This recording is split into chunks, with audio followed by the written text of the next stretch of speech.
시청자 여러분 안녕하십니까. 시사정담 시작하겠습니다.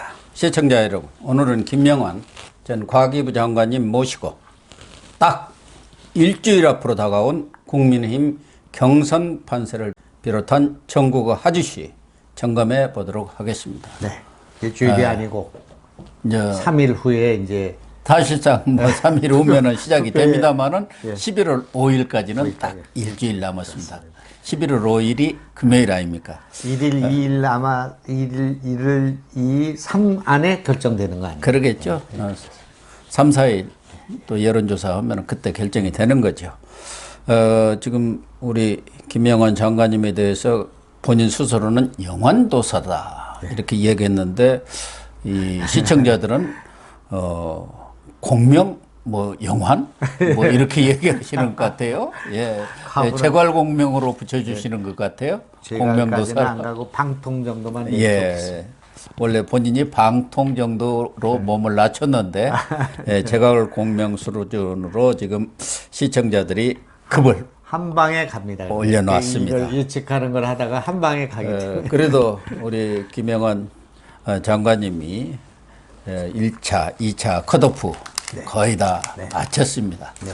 99.9%를 마쳤기 때문에 중요한 것은 뭐 1, 2차가 중요한 게 아니지 않습니까? 3차에서 누가 대선 후보가 되느냐. 여기 대선 후보 안 되면 아무 소용이 없는 거 아니겠습니까? 그래서 이제 어느 정도 오늘이 이제 마지막 TV 토론이 있습니다만은 판세는 어느 정도 좀 나와 있는 것 아닌가 어떻게 보시는? 윤석열이 된다. 그렇게 저는 보고 있고요. 처음부터 그렇게 봤지만 조금 위험성이 있었습니다. 지금 며칠 사이에. 애완견 사과 문제, 이거 전두환 무슨 그 문제 있었지 않습니까? 그걸로 출렁거렸는데, 지지율이 한 5 내지 7%가 하락을 했습니다. 5 내지 7%. 5 내지 7%. 꽤 영향을 받은 거죠. 엄청난 겁니다. 받았는데, 엄청난 거죠. 요것이 한 번 더 받게 되면, 어떻게 되냐면, 우리 경쟁자인 홍준표 후보 사이에 여론조사에서 10% 이상, 지금은 이제 10% 미만이 되는데 10% 이상으로 격차가 벌어지게 되고요. 그 격차가 당원들 조사에 영향을 주면서 당원들 여론조사에서의 격차를 좁히게 되는 결과가 돼가지고 걷잡을 수 없는 상황이 올 수도 있는 상황이 요 며칠 전에 조성됐습니다. 그래서 제가 이제 15% 우리 이제 돗자리 부채도사 입장에서 15%를 얘기했다가 10% 미만으로 좁혀질 가능성이 있다. 이렇게 좀 약간 퇴각을 했죠. 했는데 어제 아침부터 어제 5개 여론조사 기관이 여론을 발표했습니다. ARS가 좀 많았고 또 전화 면접이 있었고요. 그 다음에 오늘 아침에 또 이제 그 여론조사가 또 나왔습니다. 그는 오늘 SBS 거를 보면 어제 나왔는데 제가 이제 오늘 아침에 봤는데 앉아서 이렇게 보니까 2주 전으로 복귀가 됐습니다. 그래요? 이렇게 내려갔던 게 올라갔습니다. 대개 이제 사자 구도가 이제 이재명, 윤석열, 안철수, 심상정 여기서는 대개 윤석열이 1, 2로 가거나 뭐 비슷하게 이재명과 비슷하게 리얼미터는 거의 비슷하게 갔고요. 그런 정도고 이제 홍준표는 좀 떨어지고 그래도 사자구도에는 그런 거가 나타났고 그리고 이제 야권 후보 적합도에서는 이제 홍준표가 한 5% 정도 앞서는 거. 그렇죠. 리얼미터 나온 것도 보니까 5%. 25, 26일 조사한 건데 38.2가 홍준표. 윤석열 33.1. 5.1%. 5%면 그걸 100분율로 환산을 하게 됩니다. 부동표 빼고 하면은 한 7% 정도 격차가 나는 걸 볼 수 있습니다. 그게 이제 좁혀질지 늘어날지는 이제 조사를 해봐야 되겠습니다만은 대체적으로 그 범위 내에서 좁혀지거나 뭐 편차를 보일 거다. 그러니까 맥시멈 7% 아니면 최대한 10% 차이가 벌어진다고 보고요. 이제 그렇게 보고 이제 당원 조사. 당원 조사. 당심이라고 하는 거. 그 책임 당원에다가 대의원 약간 섞은 겁니다. 그래서 56만이 하게 되는데 그렇게 됐을 때 1, 2차와 같은 결과가 나오겠는가? 그거보다 더 격차가 벌어지겠나? 덜 벌어지겠나? 거기에 따라서 편차가 나타난다고 볼 수 있는데 어제 그 리얼미터를 보면 20% 정도가 차이 나는 걸로. 윤석열이 국민의힘 지지자 상대로 해서는 55.6. 홍준표 34.5, 네. 거의 21%. 네. 그러니까 이렇게 21%라고 차이가 납니다. 하면은 그 격차가 대개 한 15%에서 그렇게 되겠지. 12% 이렇게 나는 거기 때문에 이제 러프하게는 그렇게 볼 수 있는데요. 제가 지금 15% 유지하는 것은 두 가지 이유가 있습니다. 지금 이제 요번에 그 우리 유권자들이나 국민들은 잘 모르는 게 요번에 이제 룰이 이상하게 돼가지고요. 예. 이제 전화를 받으면 이렇게 진행이 됩니다. 요거 조금 오차는 있지만 이렇게 될 겁니다. 이재명 대 윤석열, 이재명 대 홍준표, 이재명 대 유승민, 이재명 대 원희룡. 이 경쟁을 본선에 가서 경쟁을 할 때 이 네 사람 가운데 경쟁력이 있는 사람은 누굽니까? 이렇게 하게 돼 있습니다. 그러니까 사자. 네 명을 이제 쭉 불러주고 마지막에 누구를 선택을 거기 이제 함정이 있습니다. 네 명 불러주는 게 함정이 있어요. 그 뒤에 사지선자는 이제 홍준표가 원하던 방안이었잖아요. 그러니까 그 이제 그것만 불러주면 우리가 이렇게 나오는 건데 앞에다 그 군더더기가 많단 말이에요. 길게 불러. 네. 근데 그게 굉장히 그걸 이제 보조인지도 몇 초 안 되지만 아주 사람들은 짜증나는 얘기. 그렇죠. 보조인지도라는 게 있는데 예. 지금 이제 윤석열이나 홍준표를 찍어야 된다는 분들은 견뎌요. 그걸 견뎌. 근데 역선택을 해가지고 지금 홍준표 한 표 찍어주려고 기다리는 아무 이해상관도 없는 민주당 당원들은 네. 그게 뭐 맨날 그 훈련 받은 사람들이 아니기 때문에 막 그냥 이재명 대 뭐하는데 이재명이 계속 나오잖아요. 던질 가능성이 있어요. 그래서 6가지 조사 결과는 조금 다른 그 역순택이 조금 줄어들 가능성이 있다. 저는 그렇게 보고 있고요. 그게 상당히 클 수가 있습니다. 네, 그래서 오히려 홍준표와 유승민한테는 아주 불리한 이 설문이 된다. 우리가 이렇게 묻지 않습니까? 이를테면 무슨 그 KBS 뭐 기자 출신의 뭐 고영신 대표와 치과 의사의 출신의 김영환이 누가 위원장으로 적합합니까? 뭐 후보로 적합합니까? 그럼 KBS 기자가 유리하죠. 그런데 국회의원 뭐 사선에 뭐 한 김영환과 뭐 지금 KBS 기자 이렇게 하면 우리가 유리하죠. 이제 그렇게 다 나와 있습니다. 그게 물어보는 거예요. 근데 그 보조인지가 덕지덕지 붙어 있는 조사를 한다는 것은 그냥 사지선다를 하는 것과는 굉장한 차이가 있을 거다. 그게 제 생각이에요.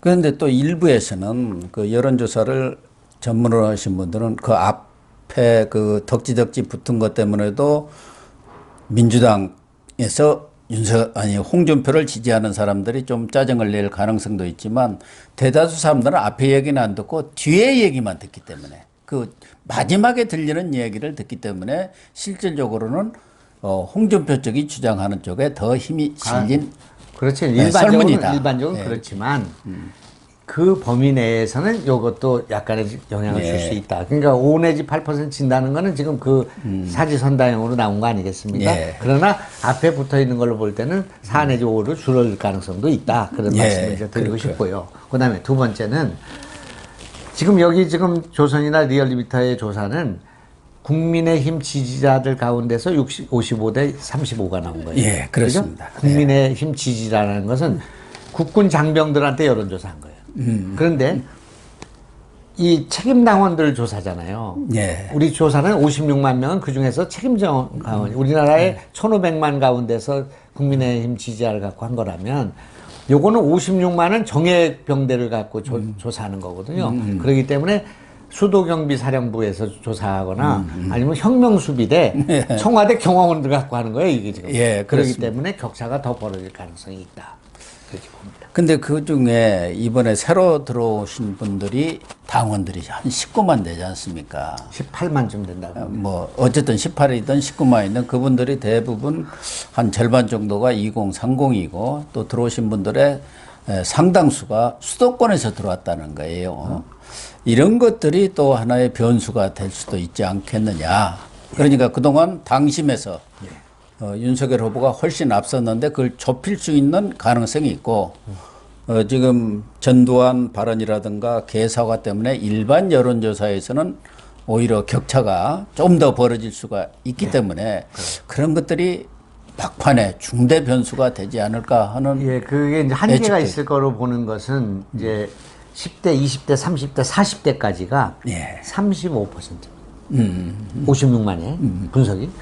50대, 60대, 70, 80대가 65%. 한계가 있을 거예요. 한계가 있네요. 그다음에 이번에 그 늘어난 것은 제 지역구 고양병에서만 보면 한 500명 되던 그 책임당원이 1,400명으로 늘어났습니다. 그 중에서 그렇습니까? 500명에서 600명은 우리가 만든 거예요. 예. 가서 거리에서 소명받고 뭐 이렇게 한 거고요. 그 다음에 시의원, 도의원 하려고 하는 사람들 있지 않습니까? 그 사람들이 받아온 거예요.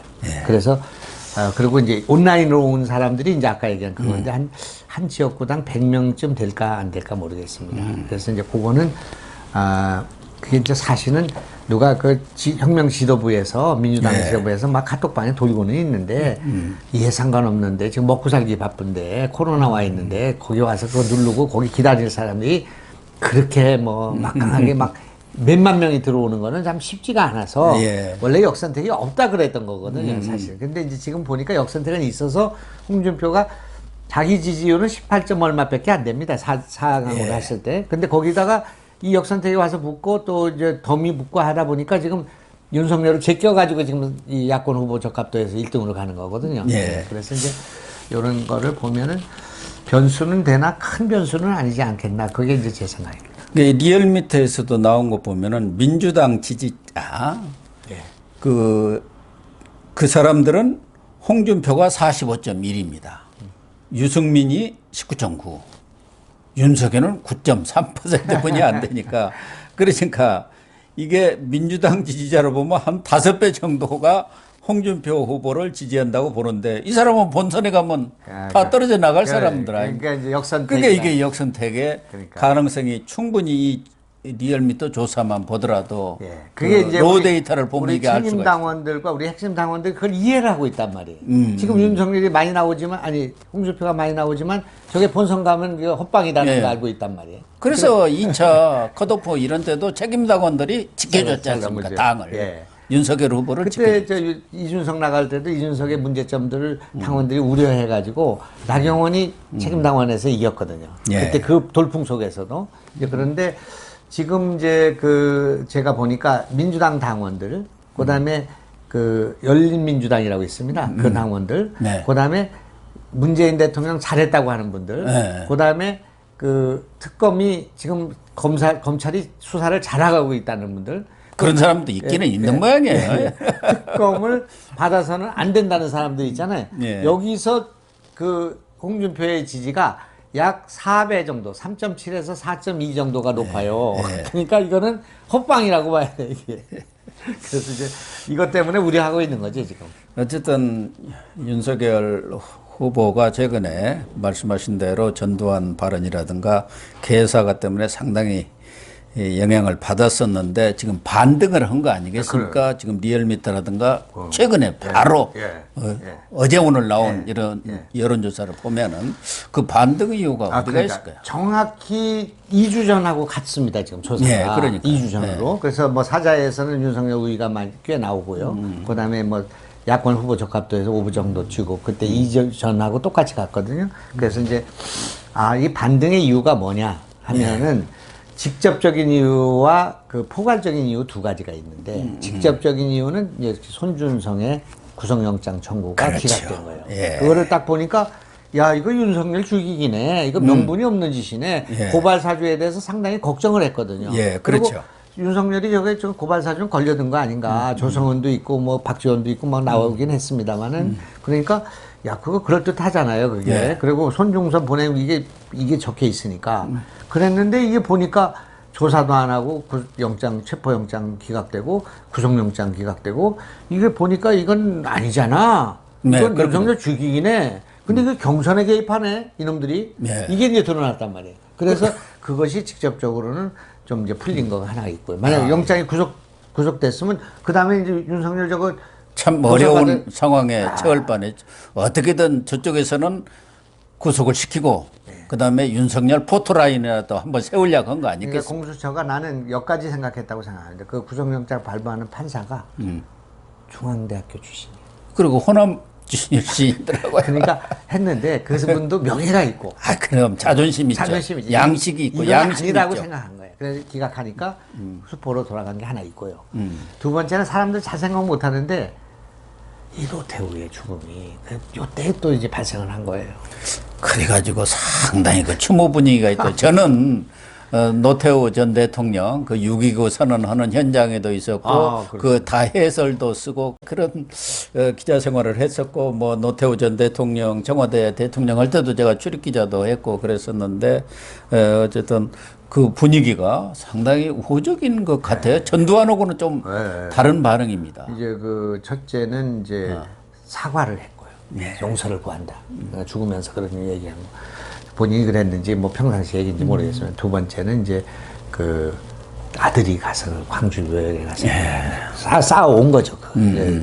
그 뭐를 그 과오를 풀기 위한 그 노력을 한 거. 그다음에 이 추징금을 한 2천억 되는 걸 다 갚았잖아요. 이게 진짜 다 갚았어요. 그러니까 전두환이는 뭐 전두환이면 23만 원밖에 없. 29만 원. 거기에 이제 완전히 사람들이 이제 된 거가 있고요. 그는 이제 그런 업적이 있잖아요. 북방외교라는 큰 업적이 있고 뭐 여러 가지 토목공사에 있어서도 뭐 우리 인천공항 같은 거, KTX 같은 것도 뭐 200만 신도시 뭐 이런 것들에 굵직굵직한 업적이 있으니까 역시 이제 그 국가장까지는 허락. 예? 그렇죠. 그러니까 노태우 그 뭐 12.12 군사 반란 일으키고 5.18 거기에 직간접적으로 용서할 수 없는 거지만 재임 기간 중에 굵직굵직한 거 뭐 올림픽도 사실상 노태우가 유치했지 않습니까? 10개도 넘어요. 이 손꼽아 보면은 문재인하고 비교해 보면 문재인은 뭐 지금 하나도 없지 않습니까? 마이너스만 있잖아요. 그런 것들이 지금 부각이 되는 거죠.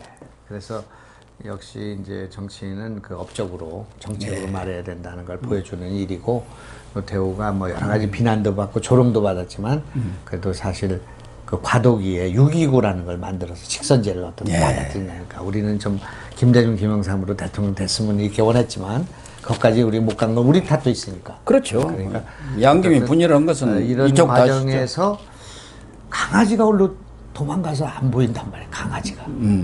이 추모 분위기가 되고 이 뉴스가 타다 보니까 뭐 무슨 강아지한테 뭐 사과를 줬다는데 이게 아주 옛날 까마득하게 딱 뽑으면서. 그러니까 이것도 하늘이 준 다공인 것 같습니다. 그리고 이게 빨리 덮어져야 지금 선거를 하거든요. 근데 이게 지금 한 일주일 가면은 이 영향을 주게 돼 있었는데 그냥 그때 뭐 때문에 우리가 그렇게 화를 냈지 이렇게 된 것 같습니다. 그래서 그것도 저기고 그 다음에 이제 하태경의 영입 컸다고 생각합니다. 하태경 영입은 천군만마가 된 것 같아요. 특히 2030 젊은 층한테 또 하태경 의원 스스로가 팬덤이 있습니다. 하태하태잖아요. 그래 있고 또 이제 그 주호영부터 시작된 일련의 의원들의 그 입당 러시. 이제 그 맨 마지막 활용점정을 나경원이 찍게 됩니다. 지금 나경원이. 그거 뭐 귀국한다고요? 뭐 미국에 나가 있었던 모양이에요? 원래 돕고 있었는데 심정적으로. 나경원 그 조직에 협조했던 분들 또 거기에 일했던 분들은 지금 다 윤 캠프에 와 있지 않습니까? 그리고 나경원 의원의 부군 되시는 분이 윤 총장하고 사실은 좀 폭탄 좀 마시는 사이입니다. 그렇군요. 서로 좋아하고 또 기량을 서로 인정하는 분인데 이제 지금 안 들어오면 뭐 좀 그 11월 5일 되고 나서야 뭐 의미 없잖아요. 그러니까 지금 이제 극적 귀국 중인 걸로 보고 또 오늘 우리 선생님하고 얘기할 건 박주선 의원, 그다음에 김동철 의원이 오늘 그런 입당을 분들이 이제 합니다. 좀 입당은 아니고 이제 윤석열을 지지하는 캠프를 지지하는 걸 하는데 더 감동적인 건 이분들이 자기는 이제 정치 안 한다. 저기 뭐 한 자리 하려고 그러는 게 아니다. 자기들은 많은 혜택을 받았다. 그러나 대한민국을 우리가 뭐 할 수는 없지 않냐. 호남이지만 그래서 이거는 이번에는 윤석열 해야 된다. 이렇게 지지하는 것 같습니다.